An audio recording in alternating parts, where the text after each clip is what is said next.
están? Bienvenidas y bienvenidos a su sesión de matemáticas para sexto grado en Aprende en Casa 2. Y como siempre ya me acompaña la maestra Gaby Silva. Bienvenida. Hola María, hola, ¿cómo están los chicos ahí en casa? ¿Ya listísimos para un siguiente desafío? Me imagino que ellos ya están listos, pero en realidad nos hace falta un paso. Y para eso vamos con ajo listo para lavar nuestras manos. ¡Hola! ¿Cómo están? Espero que muy bien. ¡Qué bueno que salgo en la tele! Así los puedo ver todos los días. Recuerden que es importante seguir cuidándonos, lavándonos las manos por lo menos durante 20 segundos, usando mucha agua y jabón. Vamos a ver cómo hay que lavarnos las manos. Me las lavo con agüita y con jabón.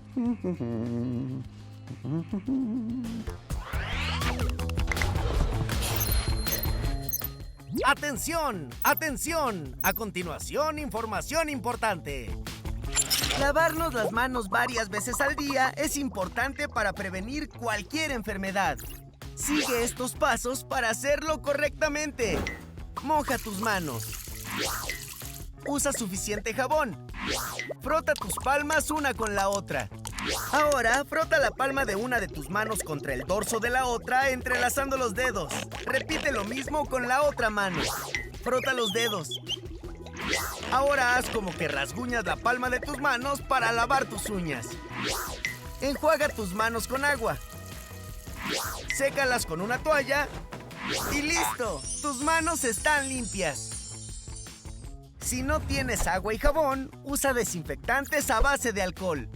¡Cuídate! Ahora sí, nuestras manos ya están limpias y bonitas. ¿Qué vamos a ver el día de hoy? Pues no sé si recuerden los alumnos que toda esta semana hemos estado trabajando acerca de lo que son las escalas, hemos estado midiendo distancias reales entre lugares a partir de la información que nos proporcionan los mapas. Para esto, no sé también si recuerden que hemos identificado algunas maneras en que podemos usar la escala gráfica de los mapas para medir la distancia, ya sea con la ayuda del compás o con nuestra regla de geometría, ¿no? También con nuestra regla que hicimos de escala, utilizándola como referencia. Así es. Me acuerdo perfectamente que lo primero que vimos fue cómo usar la propia escala gráfica como un patrón para comenzar a medir, y también vimos cuántas veces cabía en la línea que trazamos entre dos puntos del mapa, y a partir de esa medición calculamos la distancia considerando su equivalencia en kilómetros. Y después aprendimos a hacer mediciones en el mapa con una regla normal y a usar multiplicaciones y divisiones para llegar a la distancia en kilómetros. Sí, también vimos que la forma de hacer este cálculo tiene que ver con la aplicación de una regla de 3 y que se usa cuando hay relaciones proporcionales, que es un contenido sobre el que ustedes seguirán aprendiendo a lo largo de la educación básica y todavía más allá. Así es, la regla de 3 es un procedimiento muy útil en la vida cotidiana. Pero, ¿hoy vamos a seguir con este tema? Sí, con el de los mapas, no con el de la regla de 3, pero sí vamos a calcular las distancias utilizando la regla de 3. Recordarás que la escala en los mapas se expresa de dos maneras. Una que es con la escala gráfica, como la que estuvimos trabajando, y también con la escala numérica, sobre la que comenzaremos a trabajar ya en esta sesión. Perfecto. Son los numeritos, si mal no recuerdo, que aparecen en los mapas así como chiquititos, ¿no? Como 1 entre 500,000 o 1 entre 1,000,000 y así, ¿no? Sí, exactamente, con esa. Muy bien. ¿Y entonces qué actividad vamos a realizar?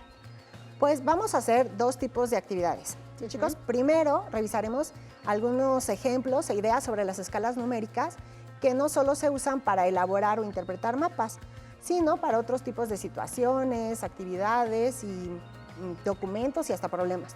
Okay. Segundo, después vamos a medir y calcular distancias en algunos mapas, pero ahora con el uso de la escala numérica. Muy bien. ¿Y entonces qué materiales van a necesitar los niños y niñas que nos acompañan? Pues hoy van a usar principalmente su cuaderno, un lápiz o pluma, pero también es muy conveniente que tengan a la mano su libro de desafíos matemáticos, porque todavía haremos alguna reflexión sobre el desafío que trabajamos la clase pasada, el número 17. Y finalmente, pues, si tienen su Atlas de México de cuarto grado, sería muy bueno que fueran por él y por una regla para que nos acompañen haciendo la realización de un ejemplo. Pero si no lo tienen, no hay problema. Después de la clase, busquen mapas con escalas numéricas en su libro de geografía y ahí pueden realizar actividades como las que compartiremos en la sesión de hoy. Perfecto. Gaby, yo he estado pensando que es muy importante el tema de las escalas en los mapas, porque para dibujar un mapa debemos reducir muchísimo el tamaño real de los lugares, pues para que quepan en un dibujo del tamaño que tenemos aquí en el pizarrón o en el tamaño de los libros que las alumnas y los alumnos tienen en sus casas. Pues sí, para reflexionar sobre esto, hoy te propongo iniciar la clase de matemáticas de una manera muy distinta. ¿Están listos ahí en casa? Porque el día de hoy vamos a leer un cuento. Muy ¿Sí? bien. Se trata de un breve relato del escritor argentino Jorge Luis Borges sobre el uso de los mapas. Pero debo anticipar que tiene algunas palabras que pueden ser difíciles y que vamos a aclarar mejor previamente para que puedan entender ya después el cuento. De hecho, van a estar apareciendo en su pantalla. Sí. Estas palabras son las siguientes. Está el concepto o el término de cartografía. María, ¿nos ayudas a explicar qué es cartografía? Dice que es el arte de dibujar mapas geográficos. Bien, también vamos a encontrar por ahí en el cuento la palabra desmesurado. ¿Qué es desmesurado? Es exageradamente grande. Así es, reliquia. ¿Y nos puedes decir qué es una reliquia? Es un vestigio o huella de cosas pasadas. Perfecto.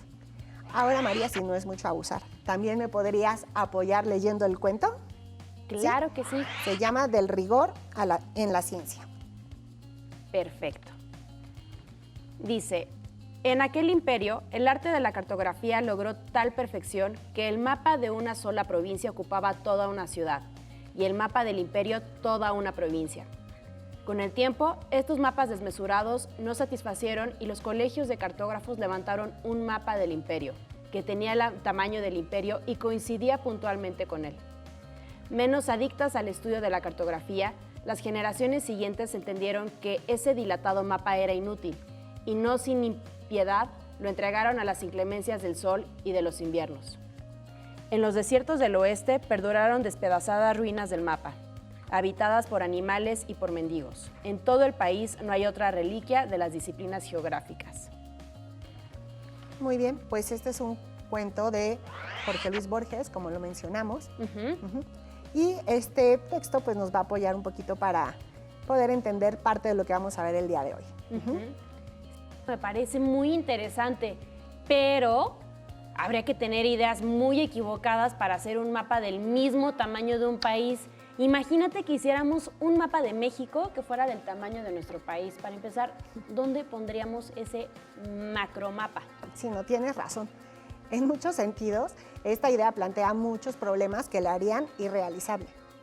Pero al escribir este cuento, Jorge Luis Borges trata de recordarnos lo difícil que resulta representar la realidad mediante los mapas o mediante otros medios de representación científica. Ah, por eso el título del cuento es Del rigor en la ciencia y no solo del tamaño de los mapas. Sí, aunque para acercarnos a esta reflexión, en primer término, nos recuerda la conveniencia de usar una escala en la elaboración de los mapas, que es el tema de nuestra clase. Así es que ya entremos en materia. Muy bien, entonces ahora sí ya a darle que es mole de olla a este tema. Bien, pues para comenzar voy a platicarles de algunos usos de las escalas numéricas en la realización de distintas actividades. Al mismo tiempo vamos a tratar de reflexionar sobre el significado de estas escalas. Para comenzar, en el diseño de prácticamente cualquier objeto cotidiano o construcción que hacen ingenieros, diseñadores o técnicos de distinto tipo, se elaboran planos que describen cómo se tienen que fabricar. En estos planos es muy importante señalar la escala con que se representa el objeto, para que quienes trabajan en su elaboración tengan una idea más precisa del tamaño real que tendrán. Y entonces, ¿cómo se relacionan las escalas con el tamaño del objeto representado? Veo que en una de las imágenes que aparecen en la pantalla, la escala es 2:1 y en otra es 1:2 y en el plano de la casa es 1:100. Los números de la escala de un plano, como los que vemos aquí, nos dicen cuántas veces se hace más grande o más chico el objeto representado en el dibujo. De hecho, si se dan cuenta, en la primera pieza se dice que el dibujo es 2 veces más grande que la pieza mecánica que se muestra. Por eso la escala es 2 a 1. En cambio, en el plano del candelero, el dibujo es 2 veces más chico que el objeto que se va a fabricar. Por eso la escala es 1 a 2. Ajá. Entonces, a ver, para repasar y ver si entendimos bien. Si el primer número de la escala es más grande que el segundo, entonces el dibujo es más grande que el objeto real. Pero si el primer número de la escala es más chico, el dibujo entonces es más pequeño que el objeto real. ¿Estoy en lo cierto? Sí, tienes razón. Además, para facilitar la comprensión de la escala, generalmente usamos números naturales. O sea, como el 1, 2, 3, 4, 5. Estos son los números naturales, ¿cierto? Sí, y de hecho casi el número más chico que siempre se utiliza es el 1. Ok. Como en estos planos que vimos que es 2 a 1 o 1 a 2. Sí, en los planos que representan objetos que son más grandes que la realidad, si el segundo número es más grande, entonces el objeto es más grande. Por ejemplo, en el plano del candelero, la escala es 1 a 2. Y en el plano de la casa era de 1 a 100. Exacto. El 2 es más chico que el 100 porque un candelero es más chico que una casa. Sí, así ya es. entendí. Sí, ¿saben? Un pasatiempo bastante popular en el que es común el uso de escalas es la elaboración de barcos, aviones o automóviles de plástico que reproducen en pequeño, pero con mucha exactitud a los objetos reales. Exacto, yo sé cómo se llama eso. Se llama modelismo.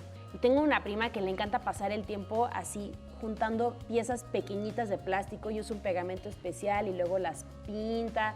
Y desde niña juntaba lo que podía de sus ahorros para comprar barquitos antiguos y armarlos. Sí, me han contado que es un pasatiempo muy divertido, porque las personas llegan a apasionarse muchísimo. Exacto. Pues para seguir hablando de lo que representan las escalas numéricas, vean la foto que aparece en su pantalla, donde se muestran las maquetas de un mismo automóvil, pero en diferentes escalas. Ahí podemos ver lo que nos decías de los planos. Entre más pequeño es el tamaño de la maqueta respecto del objeto real, más grande es el número de la escala. Si el auto más pequeño tiene escala de 1 a 64, mientras que el más grande tiene escala de 1 a 18. Podemos aprovechar que la foto trae también ahí la medida de las reproducciones en centímetros y la escala para calcular el tamaño real del auto. ¿Sí? ¿Te parece? Sí.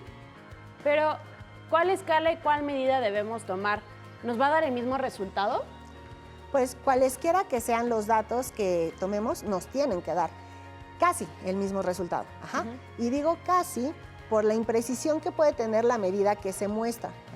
Pero ¿qué te parece si para comprobarlo yo tomo una escala, tú tomas otra y los niños pues, que nos acompañan que tomen una distinta? La que quieran para comprobar que nos tiene que salir casi el mismo resultado. Muy bien, me parece lo más divertido. Entonces, ¿cómo le vamos a hacer? ¿Con qué vamos a empezar? Pues, ¿te acuerdas que en la clase anterior habíamos platicado de lo que era la regla de 3? Sí, pero aquí no me queda muy claro cómo la vamos a usar. Ayer hablábamos de mapas y escalas gráficas y ahorita estamos hablando de autos de plástico y escalas numéricas. Entonces, ¿qué es lo que tengo que tomar en cuenta para usar la regla de 3? Mira, tomemos la escala de la maqueta más grande. Ajá. Ahorita nosotros también la tenemos aquí ya en nuestro pizarrón. Entonces, vamos a tomar la de la escala más grande, que es la de 1 a 64. Bueno, esa no es la más grande. Esa es, digamos que es la del auto más pequeño. Es 64 veces más pequeño que el auto original, mientras que la maqueta más grande solo es 18 veces más pequeña que el auto original.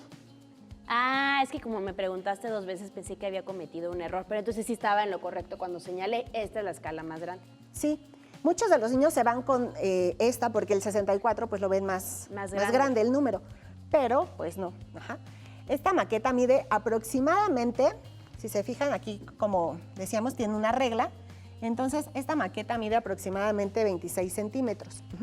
Lo que la escala nos dice es que 1 centímetro de la maqueta representa 18 centímetros del auto real. Ajá. Si la maqueta mide 26 centímetros, ¿cuánto mide el auto real?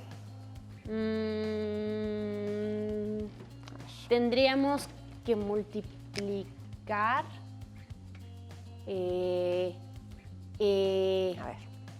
A ver, tendríamos que... 1 centímetro es igual a 18. 18, ajá. Ahora, si nos dice que el auto real mide 26,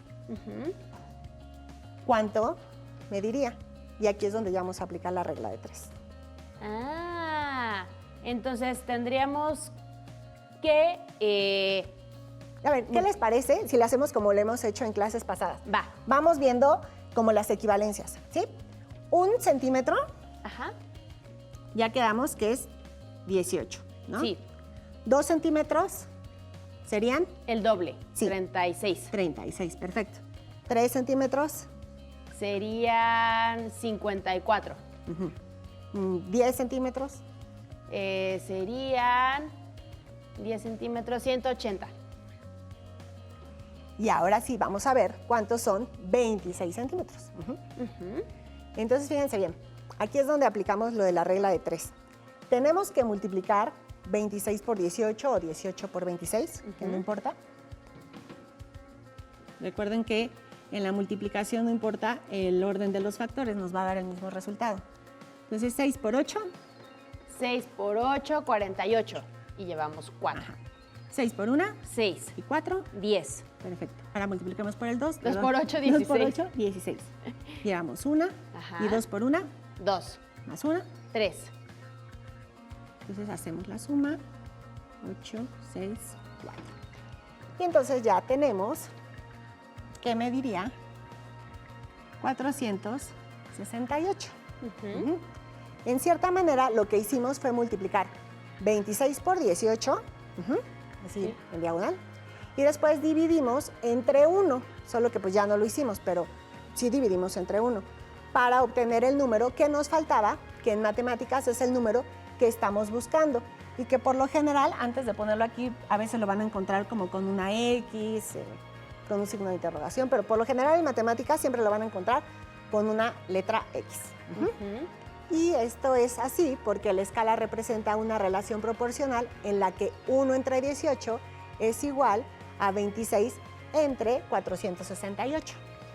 Ok, ya una vez que lo explicas así me parece mucho más fácil. Pero cuando tengo los datos así sueltos me cuesta mucho trabajo saber cómo debo interpretarlos y cómo ponerlos en orden para hacer estas operaciones. Y también me cuesta trabajo comprender lo que dices de una relación proporcional.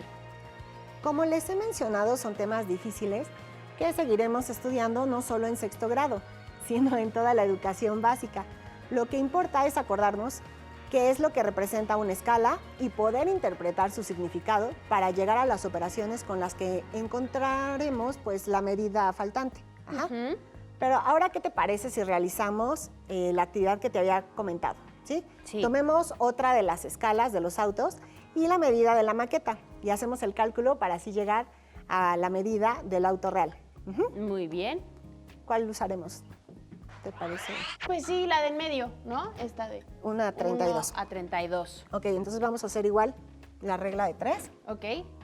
Ya sabemos que 1 va a ser a 32, ¿no? Sí. Entonces vamos a ver cuánto mide este carro que fue el que elegimos, que está de escala 1.32. Aquí nos dice que mide aproximadamente 14 centímetros, pero si te fijas dice aproximadamente. Aquí en la regla, Sí. y no sé si también lo puedan ver en la diapositiva pasada, que les mostramos a los niños, no son 14 exactos. La regla realmente tiene unos cuantos milímetros. Pero bueno, vamos a hacer el cálculo con los 14 centímetros. Muy ¿Sí? bien. Entonces, si ya sabemos que 1 es a 32, ¿recuerdan cómo hacíamos la regla de 3? Sí, hay que multiplicar 14 por 32 entre 1. Efectivamente. 4 por 2, 8, 4 por 3, 12, 1 por 2 2, y 1 por 3. 3. Ahora sí sumemos 8, 4 y 4. Entonces, bueno, ya como bien mencionas, tendríamos que dividir entre 1, sabemos que nos va a dar la misma cantidad, pero entonces tenemos que van a ser 448. Si se fijan, nos dio pues algo Similar, más similar. o menos. ¿Pero por qué? Porque nos están considerando los centímetros. Los milímetros.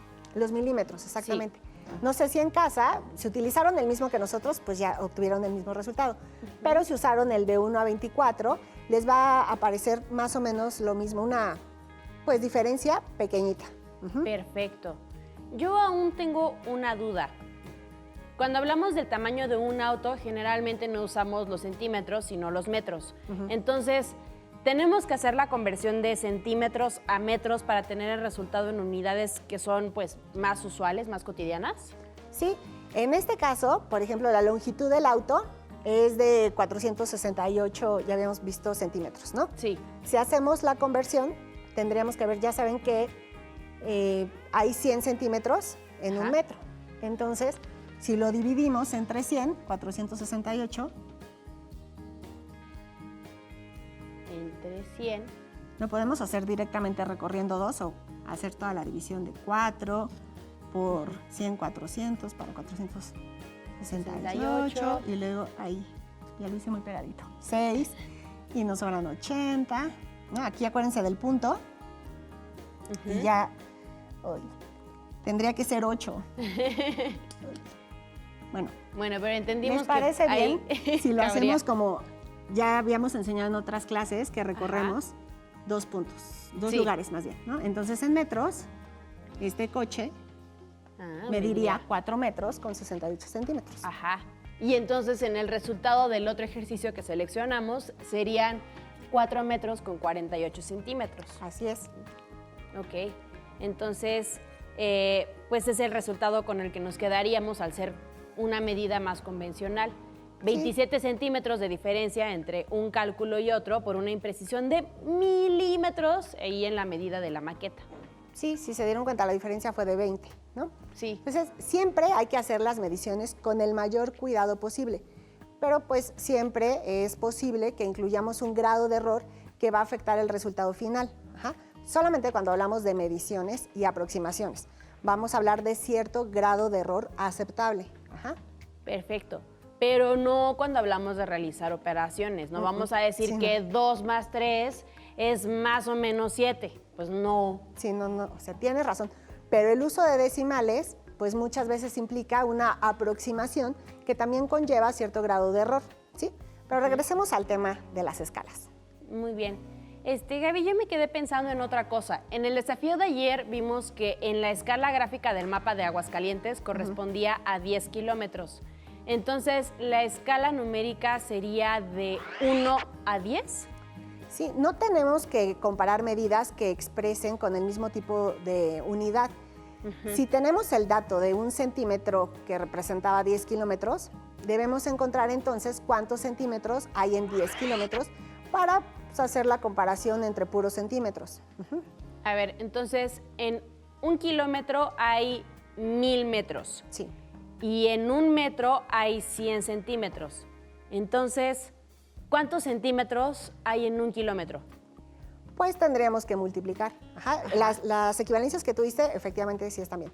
Entonces tendríamos que multiplicar esos dos datos que tú nos diste de 100 por 1000 para saber cuántos centímetros hay en 1 kilómetro. Y esa multiplicación nos da 100,000 centímetros en 1 kilómetro. Entonces, pues pensemos cuántos centímetros hay en 10 kilómetros. ¿Sí? Tendremos nada más que aumentarle un 0 cuando multiplicamos por 10. Eso es. Un 0 cuando multiplicamos por 10. ¿1 millón de centímetros? Sí, así es. Entonces, aquí estaríamos hablando de que cada centímetro del mapa se representan realmente 1 millón de centímetros de la distancia real. Ok, entonces las distancias en el mapa de la página 34 son 1 millón de veces más pequeñas que las distancias reales que representa. Sí, así es.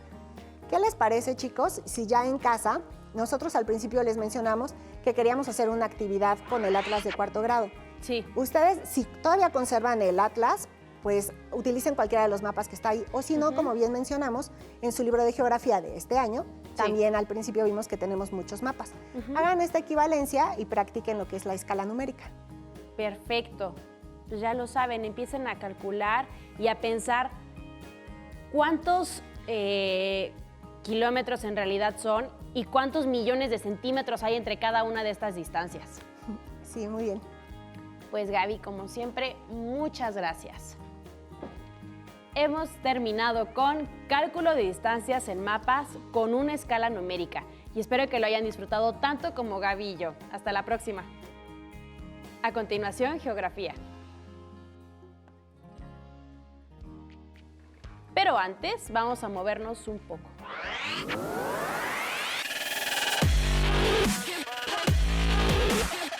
Recuerda, entre clase y clase, activa tu cuerpo. Ok, vamos a trabajar pierna.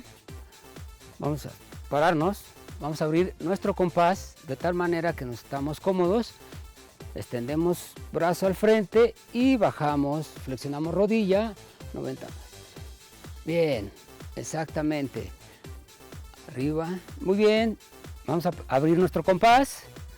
Levamos los brazos y vamos a trabajar la pierna. Bajamos, flexionamos. Muy bien, exactamente ahí. Muy bien hecho, Yair. Ahí bien. Una más. Bien. Otra más. Bien trabajado. Respira. Bien. Una más. Bien. Descansamos. Movemos nuestros piecitos, los pies. Movemos los pies. Nos relajamos. Respiramos. Vamos a trabajar pantorrilla, nos vamos a parar derechos, juntos los pies y lo único que vamos a hacer es elevar nuestros talones. Sin flexionar las rodillas, nada más vamos a elevar, exacto, nuestros talones. Bien hecho, exactamente. Ese es, muy bien. Derecho, elevar nuestros talones. Sin flexión de rodillas, sin flexionar, cuida, no flexionar rodillas. Bien, otra más. Perfecto, ahí está bien. Muy bien. Elevamos los talones. Bien. Muy bien. Una más. Bien. Muy buena posición de los pies. Juntos. No flexiones rodillas. Bien. Una más. Otra. Ok, Irving. Nos vamos a parar. Abrimos nuestro compás. Y lo que vamos a hacer es, vamos a meter las puntas hacia adentro y nos paramos derecho y hacemos la elevación de talones. Arriba, eso, utilizamos nuestros brazos para tener equilibrio, muy bien. Una vez más. Acuérdate de mantener las puntas hacia adentro, elevación, sin flexionar las rodillas. Es importante que no flexiones las rodillas. Las puntas hacia adentro, nuevamente las ponemos en posición. Las puntas hacia adentro de los pies. Nuevamente, bien, exacto. Paramos, descansamos, respiramos. Acuérdense de tener siempre la posición de los pies, de las puntas hacia adentro. Y después de cada pausa, activa tu mente.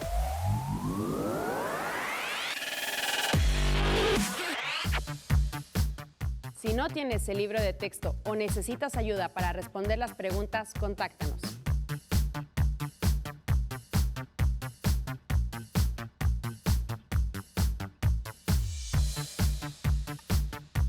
También puedes encontrar los libros de texto en la página conaliteg.cep.gov.mx. Si quieres volver a ver los programas de Aprende en Casa, los puedes encontrar en la siguiente liga: aprendeencasa.cep.gov.mx. ¡Atención! ¡Atención! A continuación, información importante. A este número puedes llamar cuando tú o alguien cerca de ti tenga una emergencia.